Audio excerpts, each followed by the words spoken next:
Hello everyone. MAPIC India is back with its retail leadership series of women special episodes.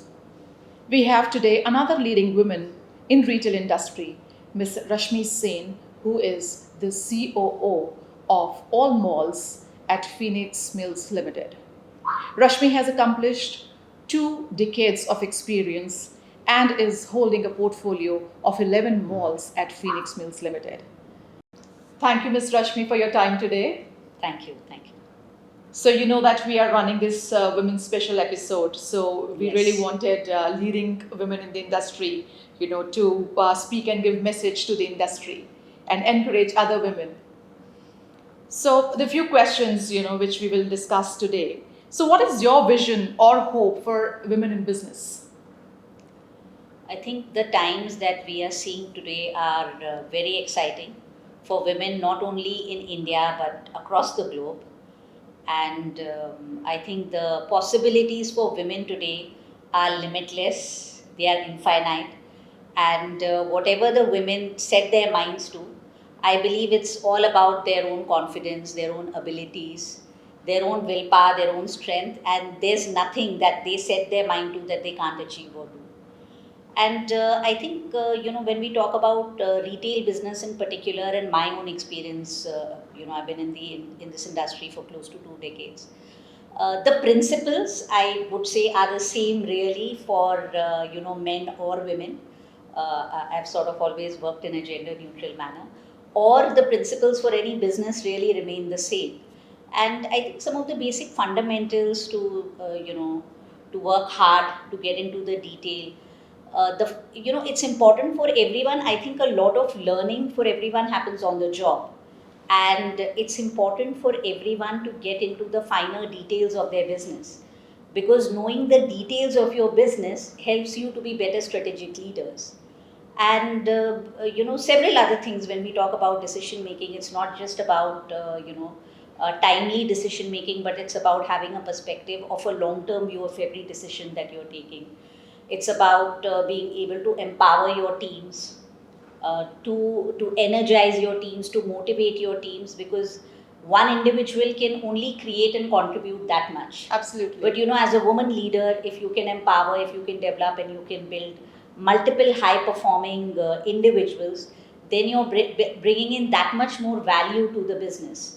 And I think the list can go on and on. There are several other things that I would say we can do. Absolutely right. And I see a lot of women, working in your organization, and they must be looking up to you. And they also want to be another Rashmi Sen. No, that's very kind of you to say that. I think we are very fortunate. Yeah. In fact, to share my own experience, I remember when I joined Phoenix about 14 years back.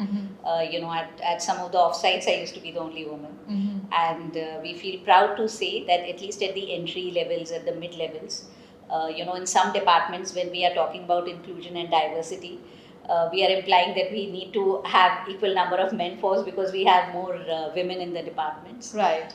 So I think, yes, we have been, our HR also, we have been making a conscious effort to hire more women. And I think it also naturally happens because, what you are also focusing on, since we are in a retail industry, right? Absolutely. And in the retail industry, your customer is also the woman customer really that you're focusing on. So I think it's just happens very naturally, Right. that women end up being the right hire. And I think what we also focus is on grounds of competency. And Right. today women are as competent as men, or men are as competent as women. Yes. So I think it all sort of equals out there. Yeah, so as we started talking about retail industry. So we are since many years in mall culture. So now we see a mixed use properties coming in. So what are your thoughts for mixed use? So, Ashna, you would be aware that Phoenix has been the pioneer in mixed use development, retail led mixed use development. Yeah. And I think this concept has worked very well for us. And we have close to 80 lakh square feet currently of our retail shopping centers under the mixed use development. And there are 10 malls that we are operating. And even our newer projects that we are currently opening up in Bangalore, we are going to be opening our new Mall of Asia very soon. It's part of a 65-acre mixed use development. We had bought this from L&T. And it's very interesting because within that complex you have residential, you have retail, you have commercial offices. In fact, L&T has this IT office block as well. So one, I think it is very convenient for the residents, right? Because the space that you're living in, it's very convenient for you to walk to work, to walk to leisure recreational activities, to walk to shop, to walk to several other amenities. It works very well for them. It works well for the employers in their offices because they, their employees can have access to the eateries, to the restaurants in these malls. And I think above all, it works very well for the shopping malls because for the retail brands, they have in-house customers working in those offices and living in the residence within the complex. So I think the mixed-use development is clearly a winning concept for everyone. Sure, that's really interesting and good to know.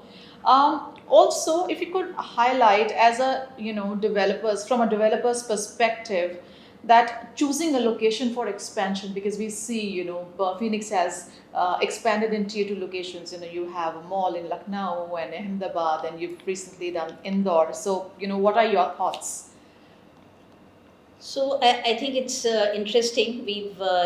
We started our journey with launching these 1 million concept Phoenix Market City centers in the metro cities. Right. And yes, just the Lucknow mall. In fact, it was at the onset of COVID. Right. I think that was the only mall in the world to be opened in the A beautiful initial mall. months of Exactly, COVID. yeah. And Beautiful mall. we were fortunate with that mall. We recently launched our 1 million square feet mall in Indore as well.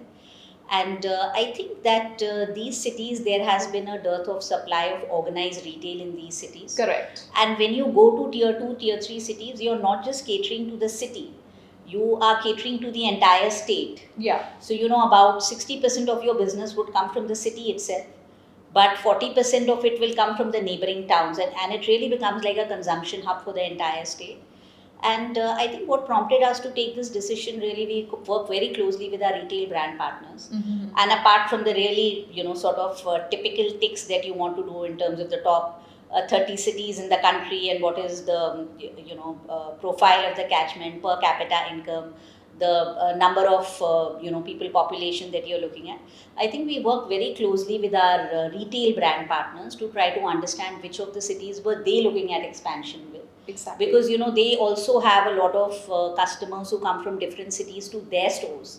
So they have a clear understanding where does the demand lie for their brands or that kind of a category or product. Yeah. And I think as a combination of all these market intelligence and feedback that we had from our brand partners, that helped us to narrow down on these cities.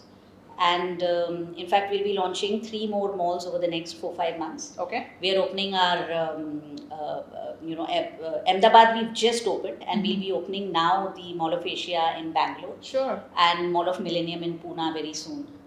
So it's busy times for us. That's very interesting. Because if you talk to retailers, they also say that we are already expanded in the tier 1 and metropolitans. So tier 2, tier 3 is the market, go-to market, for them. So that's very interesting. And you spoke about the catchment in tier 1 and tier 2, tier 3 cities. Could you also highlight special marketing strategies, to bring the crowd in the malls? And are you doing something special? See, we believe in today's time, these shopping centers, in fact, the newer malls that we are building, we have this vision of building malls of the future in India. And with that vision, we are building the newer malls. And we believe that these malls are social community hubs for the people of the city. And while building the malls itself, we try to, in terms of architecture and interior ID, we try to ensure that, the structure should come up as a landmark in the city.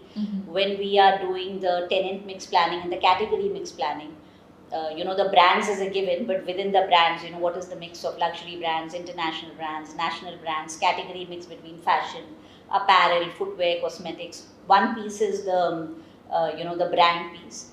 But there is a lot of emphasis and focus that we are putting on entertainment and F&B.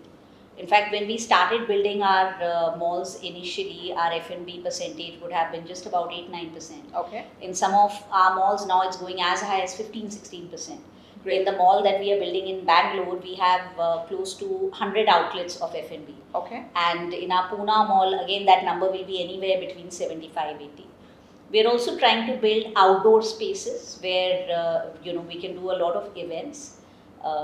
Since you mentioned about marketing in particular, we believe that these events, outdoor event spaces, they help us to sort of have a 365-day calendar in place. Right. Which is very interesting because most of the people don't have any places to go in terms of recreation. Right. And they are kind of looking up to us. So we work hard in terms of building a calendar in advance for events across all genre. Yeah. And then experience is the key. You have to ensure that you have the right experience in the shopping malls for all your Absolutely. customers, because from the moment they enter your mall, they have to feel delight and joy in their hearts. Exactly. And here at Palladium, a lot of customers say that this is the fashion capital of the country, and we feel Palladium is our second home, and you feel very delighted when people say that. And so there are actually multiple things that happen all across to ensure that the customer gets that feeling.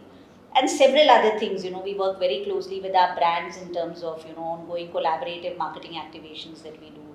We have a lot of digital promotion and digital initiatives that we take. Your normal ATL activities still continue in terms of your print campaigns, outdoor, your radio and other promotions that are there. Yes, what may happen is that your the catchment that you're focusing on will vary from city to city. Sure. And when you are in cities like Bombay, you're primarily focusing to the people within the city. When you go to tier 2 cities, actually whatever campaigns and activations that you're doing, you're actually focusing on the entire state more than the city. Absolutely. See, you said that gone are those days when people used to only come to shop and eat in malls. Yes. So it's more about experience. So Yes. MAPIC is also focusing on experiential retail. So, what new you have, so what all other activities, where people can experience and enjoy their visit to these malls. So I think, like I mentioned earlier, starting from the architecture, this mall that we built in Indore, it's like a palace. Yeah. And very luxurious, very opulent in the way we built it. And in terms of the whole interior ID, we created this Italian theme. Sure. So you have a Venice street, you have a Bologna street, you have a Tuscany street. So it's just so delightful for the customers to enjoy all the architectural and the interior ID aspects in the mall while they are shopping. Yeah. I think that itself is a new change that we, from the aspect of architecture and interior ID. I think across all our malls, you'll see this change that we brought about. Sure, that's really interesting to know. So, Ms. Rashmi, what do you think? What makes better business, like good business in smaller cities? Like, are international brands doing well as compared to national brands, or how it is?